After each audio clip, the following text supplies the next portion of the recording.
போல பின்ன அதாவது அதான் எனக்கு அதிகமாக பேசி பழக்கம் இல்லை. நான் இங்கே தேங்க்ஸ் தான் சொல்லணும். முதல்ல நான் தரணி சாருக்கு தேங்க்ஸ் சொல்லணும். ஏன்னா அவங்க தான் எனக்கு ஒரு நாள் ஃபோன் பண்ணி வந்து நடி ஒரு கதை இருக்குது கேட்குறீங்களா அப்படின்னாரு. கேட்குறேன் சார்னு.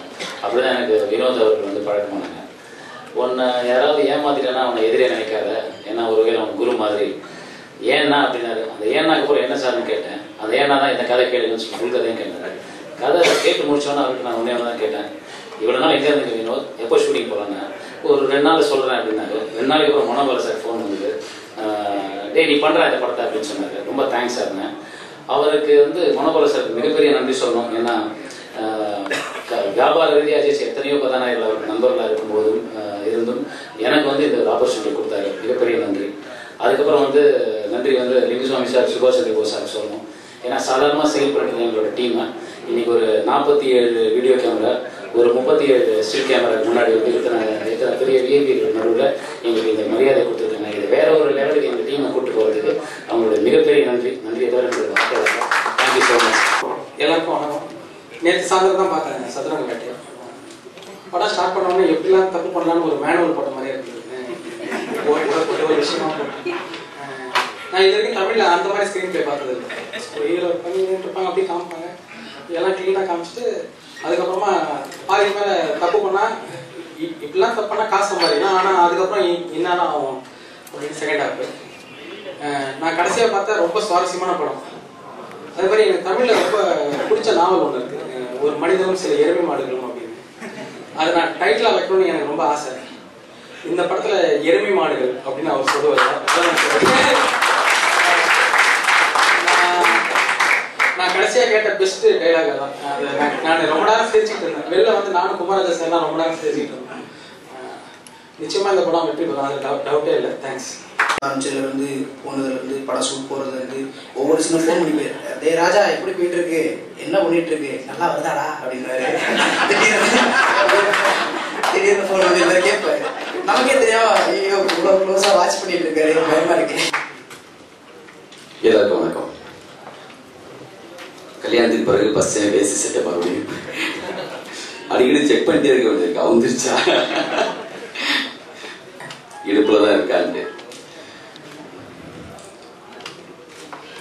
இந்த வருஷம் தொடக்கமே ரொம்ப அழகா தொடங்கிச்சு. திருப்பதி பிரதர்ஸ்க்கு கோலி சோடா, மில்டன், மஞ்சப்பை, ராகவன், மிக முக்கியமான 2 படங்களுக்கு பிறகு கொஞ்சம் பொறுமையா இருப்போம். 5ஆம் இருக்கு பெரிய படம், அந்த வேலையை பெருசா செய்யணும், அதனால இடையில எதுவுமே வேணாமே, கொஞ்சம் தள்ளி வச்சுக்கலாம், 4-5 படம் நடந்துட்டு நினைச்சிட்டே இருந்தோம். அந்த நேரத்துல நான் பாம்பேல ஷூட்டிங் இருந்தப்போ மனோபால சார் ஃபோன் பண்ணி டே படம் எப்படா பாக்குறது அப்பப்போ கேட்டே இருப்பாரு.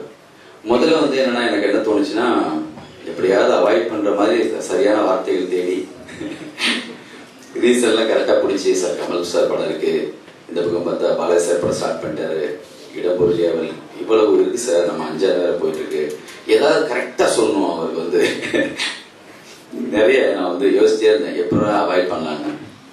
ஆனா அவர் வந்து எனக்கு வந்து அவ்வளவு பெரிய நண்பர், ரொம்ப நாளா தெரியும். இருந்தாலும் இந்த நேரத்தில் முடியாது அது சொல்லணும்னு நான் நினைச்சிட்டே இருந்தேன். ஆனா கரெக்டா ஒரு தடவை திரும்ப திரும்ப சொன்னப்போ ராஜமுருகன் ஒரு தடவை ஃபோன் பண்ணாரு. சார் அந்த பையன் வினோத் என் கூட தான் தெரியும், நம்ம கோலிசோடாலையும் ஒர்க் பண்ணா, நீங்க ஒரு தடவை பாருங்க அந்த படம் ரொம்ப நல்லா இருக்குன்னு சொல்லி.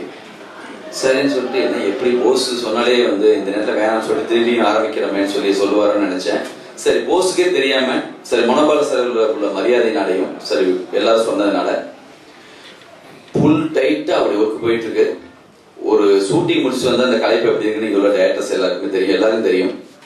ஒரு 8:30 மணி இருக்கும். சரி படம் பார்க்கலாம் முடிவு பண்ணி நானும் என்னோட டைலாக் ரெண்டு பிருந்தா சார் மற்ற அசிஸ்டன்ஸ் எல்லாம் ஃபோன் பண்ணி கேட்டோம். எல்லாமே டயர்ல தூக்கிட்டாங்க, யாருமே வரல. எப்பயுமே என் கூட எல்லா படம் பார்க்குறவங்க அவங்க எல்லாம். அதுக்கு முன்னாடி பாம்பேல போஸுக்கு தெரியாம 2 படம் பார்த்துருக்கேன் நட்புக்காக. அந்த படங்களை பத்தி சொல்லவே இல்லாமட்ட இந்த படத்தை ஒரு 8:30 போய் உட்காந்து படம் ஸ்டார்ட் ஆச்சு. படம் ஸ்டார்ட் ஆகி ஒரு 10 நிமிஷத்துல என்னால உட்காரவே முடியல. அப்படி ஒரு அப்படியே தள்ளுது தூக்கம், என்னால முடியல. நான் பிருந்தாவை திரும்பி பார்க்குறேன், அவர் உற்சாகமா படம் பார்த்துட்டு இருக்காரு. எங்க மேனேஜர் சக்கரன்னு ஒரு பையனை உட்காந்து பார்த்துருந்தான். முன்னாடி இந்த டிரைவர் முருகன் 2 பசங்க இருந்தாங்க. நான் என்ன நினைச்சேன்னா ஏதோ நல்ல விஷயம் இருக்க மாதிரி இருக்கு, ஆனா என்னால சரியா பார்க்க முடியல, இது தப்பான திருப்பு சொல்லிடக்கூடாது, அதனால அப்படியே நிறுத்திட்டு காலையில பார்க்கலாமா, ஷூட்டிங் போறதுக்கு முன்னாடி ஒரு 6 மணிக்காவது பார்த்துட்டு போயிடலாமான்னு சொல்லிட்டு பிருந்தாவை திரும்பி பார்த்து, பிருந்தா நீங்க ஒன்றும் கான்சியஸ் ஆகிடலாம், நான் சும்மா ஒரு விஷயம் சொல்றேன், அப்படியே நிறுத்திடலாமா, காலையில பார்க்கலாமா. ஏன்டா, இல்லை எனக்கு ஒரு மாதிரி உள்ள இழுத்துட்டே போகுது, தூக்கமா வர மாதிரி இருக்கு, சரியா பார்க்கணும், அதனாலதான் நினைக்கிறேன்.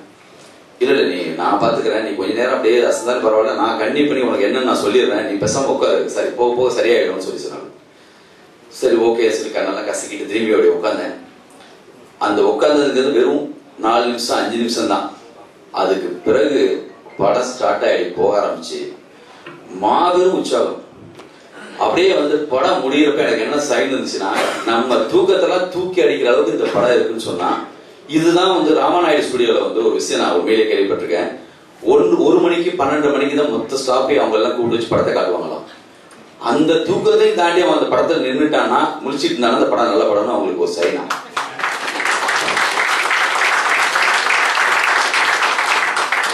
எனக்கு அந்த நேரத்துல மனோபால சாருக்கு அதுக்கு பிறகு 8 மணியா தான் கூப்பிடான்னு சொன்னாரு.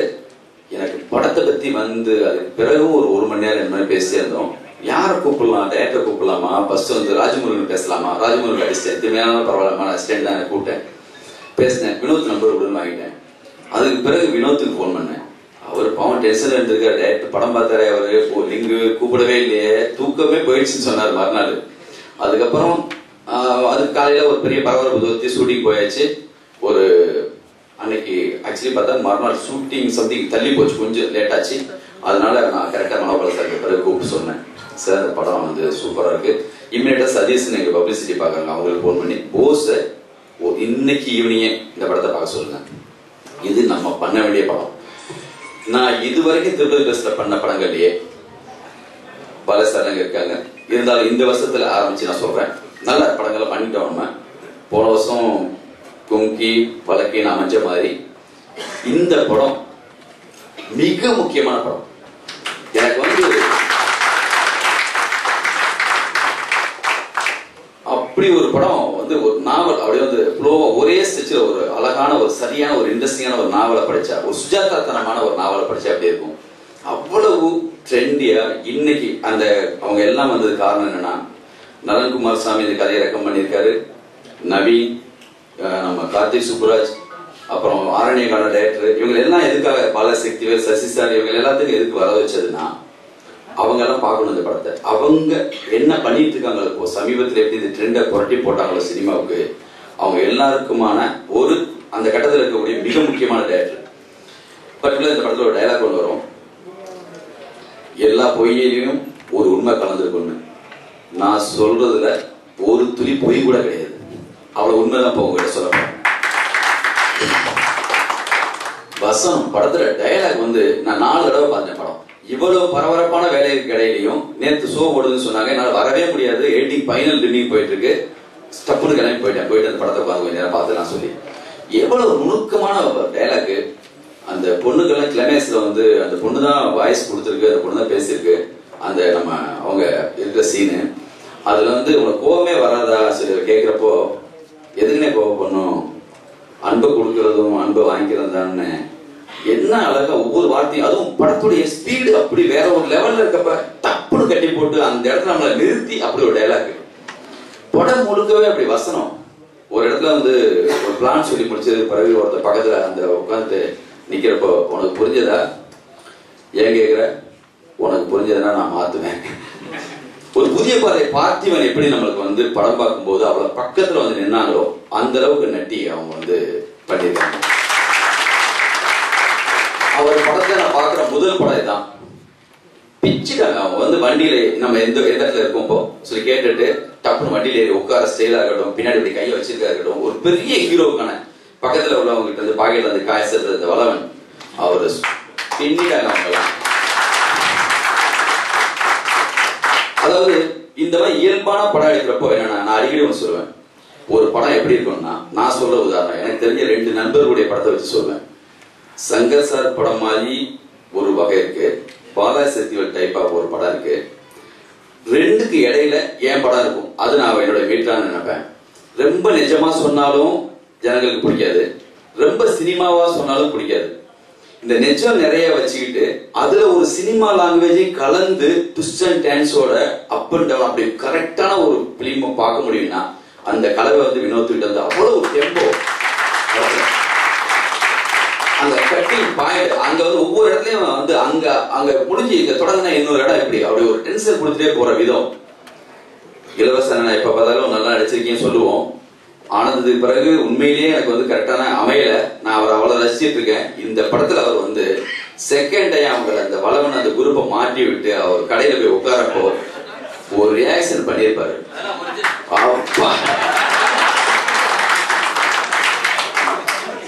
அது வந்து டபுள் டேக்கர். அதை பார்த்துட்டு சான்ஸே இல்லை அந்த ரியாக்ஷனுக்கெல்லாம். ஒவ்வொரு நடிகர்கிட்ட வாங்கின நுணுக்கமான அந்த பெர்ஃபார்மன்ஸ் எனக்கு இந்த படத்தை நான் வாங்கினதுல வந்து அவங்களுக்கு பெருமைன்னு சொல்றாங்க.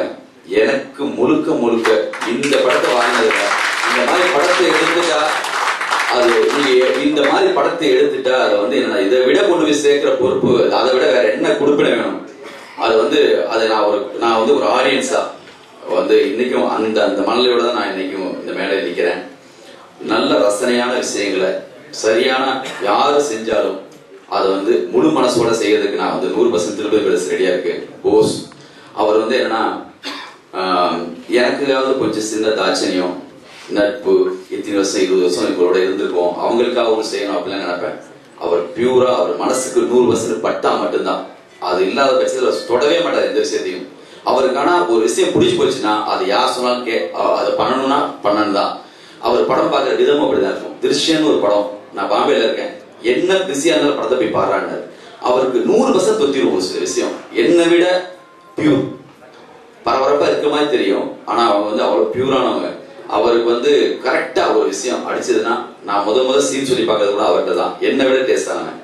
அவன் டேரக்டா இருந்தா 5 படத்தை 50 நாள் எடுத்து முடிச்சிருப்பான். அவ்வளவு பரபரப்பானவர்.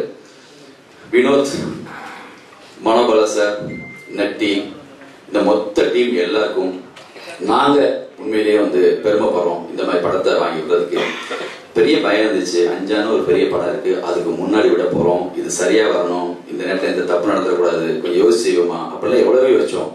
ஆனா 4 தடவை நான் பார்த்தது, முதல் தடவையே அந்த சைன் கிடைச்சிச்சு. 4 தடவை என்ஜாய் பண்ணி பார்த்துட்டேன். 100% இந்த படம் மிகப்பெரிய வெற்றி அடையும். அத உங்களுக்கு முன்னாடி ஏன் சொல்றேன்னா, நீங்க அந்த காரியத்தை ஒவ்வொரு முறையும் கோலி சோடாவை வழக்கு என்ன கொண்டு சேர்த்தது எல்லாமே நீங்க தான். உங்க சபையில தான் நான் இதை சொல்லணும். நான் தைரியமா அது ஒயிட் அண்ட் நோட்டு கட்டிட்டு உங்களுக்கு முன்னாடி உண்மையிலே தைரியமா சொல்றேன். நீங்களுக்கு அதை ஆதரவிப்பீங்க. உங்களுக்கு அந்த மனசு இருக்கு, உங்களுக்கும் வந்து என்னன்னு உங்களுக்கு தெரியும். நீங்க அதை பார்த்துப்பீங்க. இனிமே அதை திருப்பதி பேச பார்த்துக்கும். ஒவ்வொரு படத்துக்கு ஒரு பார்முலா வச்சிருப்பா அப்படி போஸ். இந்த படத்துக்கு சொன்னேன், இதுவரை கத்துக்கிட்ட மொத்த வித்தையும் இறக்கு இந்த படத்துல. இந்த படத்தை கொண்டு போய் அப்படி ரீச் பண்ணும். அதுதான் டே அண்ட் நைட் உன்னுடைய ஒர்க்கு தான் அப்படின்னு சொல்லி மொத்தமா உடைச்சிருச்சு. அந்த வேலையை அவர் பார்த்துப்பாரு. இந்த படம் மாபெரும் வெற்றி அடையும்.